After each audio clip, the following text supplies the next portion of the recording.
We're at the Orangeburg County Council meeting here, first of the month. This is April Fool's Day. How you doing, Mr. Ravenel? I'm doing fine, sir. How you? What's on the agenda for tonight? Anything going on important? We're talking emergency proclamation is going to be having, and it's kind of like tells people about the how an emergency comes about, Okay. and how they can access it and things of that sort. That's one of the top items on the agenda. Right. Okay. And you guys have these meetings every other Monday, usually, Yes, twice a month. and the community is invited. Do the community come out enough to the meetings? Are we getting enough community response? Well, it's a good and a bad thing. People only comes out a lot of time and they got special interests. Okay. People should come at all times, All you know. the time. Yes. Oh, we got a lot going on in the community. We got roads are being paved, which is the main concern of everybody. So we got some other concerns too, with traffic and How's all. litter going? Is that a problem? Litter's getting a lot better. Okay. A lot better with the help, not only with the county, but the state also. So it's getting a lot better. All right, well, we so wanna- things are going great. Anything else you want to give us at all? Hey, everything's looking up, All right. looking good. Thank you so and much. Thank you. Thank you. Good afternoon, everyone. We'd like to call this Orangeburg County Council meeting of April 1st, 2024. Melinda Dykes. All right, so I'm here about Yellow Bluff Road. It's the dirt road that we live on. My family owns the upper part of it. And when 911 came in, they asked about scraping it. We gave them permission to scrape it, but did not give them a right-of-way. The lady on the back end of the road gave them a right-of-way so they could come in and put culverts and everything because it's on the river. So that's a low part, a swampy part. And now Orangeburg County is saying they own the road because they've been doing for 10 years. Because the guy that's there now, Summers, he's been there 12 years. But they've actually started scraping it when it was 911. What's the name of the road again, ma'am? Yellow Bluff Road, Bluff. and that's in Cope. That's in your district, So what are you saying, that you don't want them to come back there and they're coming back there? No, I didn't have no issue with them taking one blade. My corner property is in the middle of the dirt road. So they've taken 4 foot over than what it originally was. And back on my mama's and uncle's side, they came back. This week is 2 weeks ago, they scraped it, and he took 3 feet. Then he came back last week, and then if he didn't take it 2 more feet. And I have pictures to prove everything. Yeah, I know about that, bro. Well, you know about it? Yeah, I tell Mr. Summers, I'll talk to him. Okay, all right. He'll take care of that. That's his district. Okay, we're going to our regular agenda, and the first item on our regular agenda is a proclamation. Orangeburg County Emergency Communications Center proclamation, and it reads as follows. Orangeburg County Emergency Communications Center proclamation. National Public Safety Telecommunications Week, April the 14th to the 20th, 2024. And it says, whereas emergencies can occur at any time that requires deputies, fire, or emergency medical services. Wherefore, when an emergency occurs, the prompt response of deputies, firefighters, and paramedics is critical to the protection of life and preservation of property. Whereas the safety of our deputies, firefighters, and paramedics is dependent upon the quality and accuracy of information obtained from citizens who telephone the Orangeburg County Emergency Communication Center. And whereas Orangeburg County Emergency Communication Officers are first and most critical contact our citizens have with emergency services.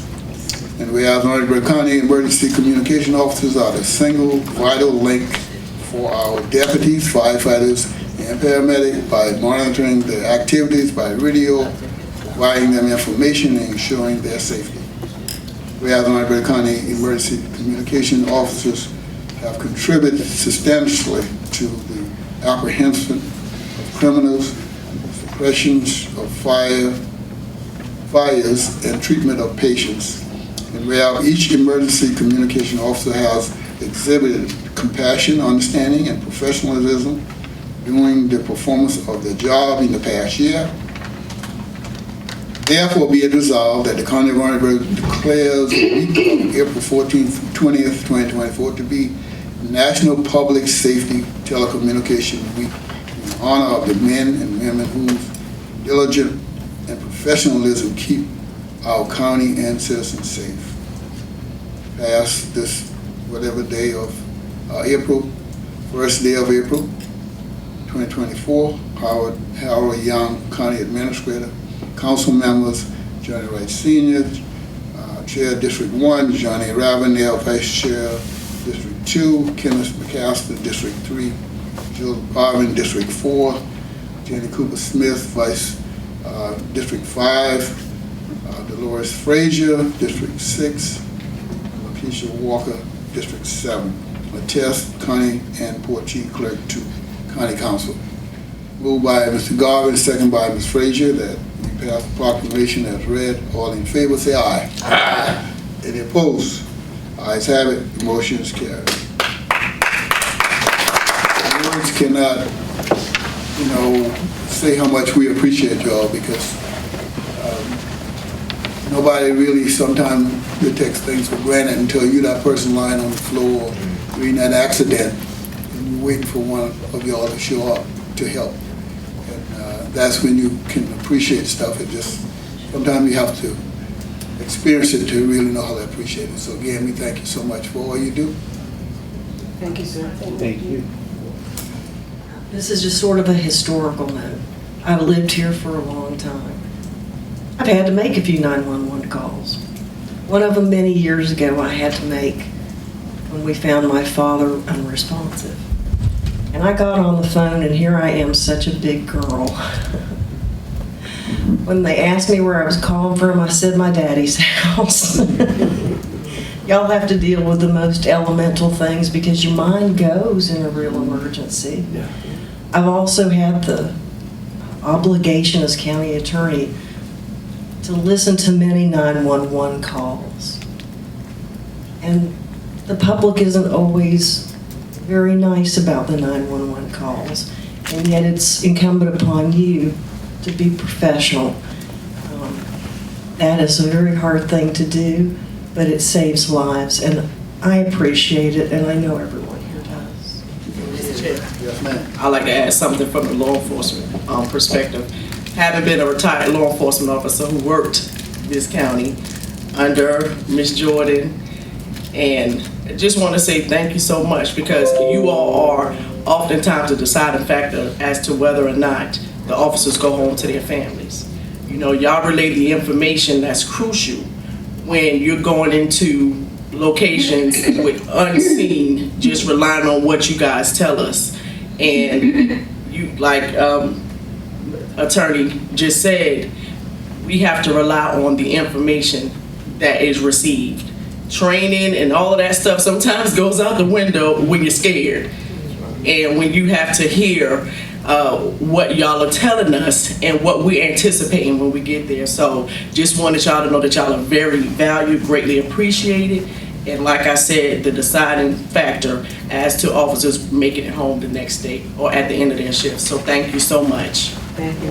We appreciate that. I would say that we will be doing more to make this more visible to the public, but from an administration standpoint and a county standpoint, we do recognize the American Communication Week, and this is why the proclamation is before you tonight. Mr. Wright, I just want to say thank you for all the support that you have given us, County Council, support to our agency from the county, and we do appreciate what we get. As Ms. Walker said, sometimes, and she knows on the law enforcement side, we have to go with what we got. And we do try to do our best with it, go above and beyond as far as doing what we need to do. So we do appreciate your support. So you guys are being honored because you are a vital part of this community. Give us your name and tell us the importance of your position, if you will. My name is Sandra Jordan. I'm the director of the Emergency Communication Center. The importance of it is making sure that the citizens get what they need as far as sending whatever resources that we have, whether it be law enforcement, fire, or EMS, making sure they get there in a timely manner as to what they need in the county. It's about life-saving work, isn't it? It's just about life-saving, making sure what they need, they get in a timely manner. I can say that I've had to count on you guys several times, and we appreciate what you do. Thank you very much. Anything else that the community needs to know about your service, anything they can do to help you make your job better? Just help us out, giving us information, making sure that what we get, if it's a phone number we can call back on, making sure that we know where everybody is going to be going to. A lot of times, yes, we get calls that we have to figure out sometime where the incident has taken place or where they are, and we are very sympathetic to that. So don't think that we may be asking questions, but it's just we have to know exactly where to send the individual, the service. So who are all these beautiful people behind you? These are some of my shift. Miss Abraham, Stephanie Abraham, Taylor Maribel, who else is back there? Alexis People, and Philip Scott. He's a shift supervisor. All right. Well, so nice to meet you guys, and thank you so much for what you guys do. Thank you very much. Thank you.